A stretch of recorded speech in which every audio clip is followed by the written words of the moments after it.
Wherever you go, whatever you do, throw a little at it. Omax, Vest and Briefs. Salem மாவட்டம் ஏற்காட்டில் அமைந்துள்ள கிளியூர் அருவியில் குளித்துக் கொண்டிருந்த இளைஞர் பாறை இடுக்கில் சிக்கிய நிலையில் சுமார் 1 மணி நேர போராட்டத்திற்கு பிறகு மீட்கப்பட்டார்.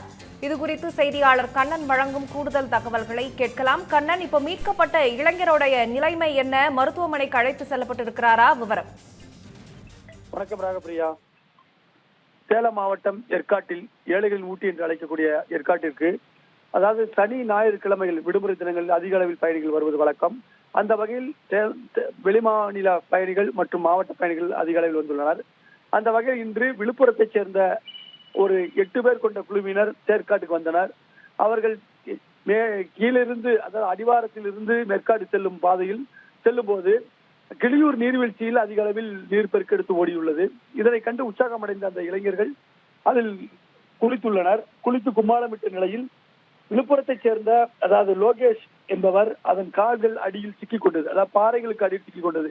காரணம் என்னவென்றால், கடந்த சில நாட்களாக ஏற்காட்டில் மழை பெய்து வருகிறது. அது மட்டுமின்றி பாறைகள் அங்கங்கு உருண்டும் நீர்வீழ்ச்சியின் வழியாக வருகிறது. இதனை கண்டுகொள்ளாத லோகேஷ் தன்னுடைய கால் சிக்கியதால் கடும் அலறல் சத்தத்துடன் அழுது புலம்பினார். இதையடுத்து அவரின் கூட வந்த நண்பர்கள் அவரை காப்பாற்றும் முயற்சியில் ஈடுபட்டனர்.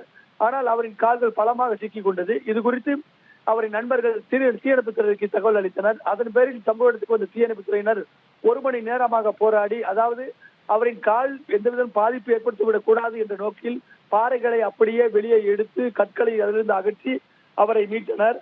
ஆனால் அவர் காலின் இடது காலில் முறிவு ஏற்படுவது உறுதியானது. அதையடுத்து அவரை 108 ஆம்புலன்ஸ் மூலம் சேலம் அரசு மருத்துவமனைக்கு சிகிச்சைக்கு அனுப்பினர். அவருக்கு அங்கு சிகிச்சை அளிக்கப்பட்டு வருகிறது. இதன் காரணமாக அவருடன் வந்த நண்பர்கள் உடனிருந்து அவரை கவனித்து வருகின்றனர். இதனால் ஏற்காட்டுக்கு வரும் சுற்றுலா பயணிகள் விழிப்புணர்வு இருக்க வேண்டும் என தீயணைப்புத்துறையினரும் வனத்துறையினர் வேண்டுகோள் விடுத்துள்ளனர். தொடர்ந்து ஏற்காடு கிளியூர் நீர்வீழ்ச்சியில் இந்த சம்பவத்தை அடுத்து சுற்றுலா பயணிகள் குளிப்பதற்கு பல்வேறு கட்டுப்பாடுகளை போலீசார் விதித்து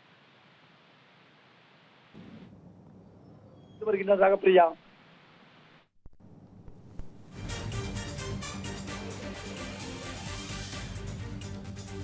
விவரங்களுக்கு நன்றி Kannan. Wherever you go, whatever you do, throw a little at it. Omax, Vest and Briefs.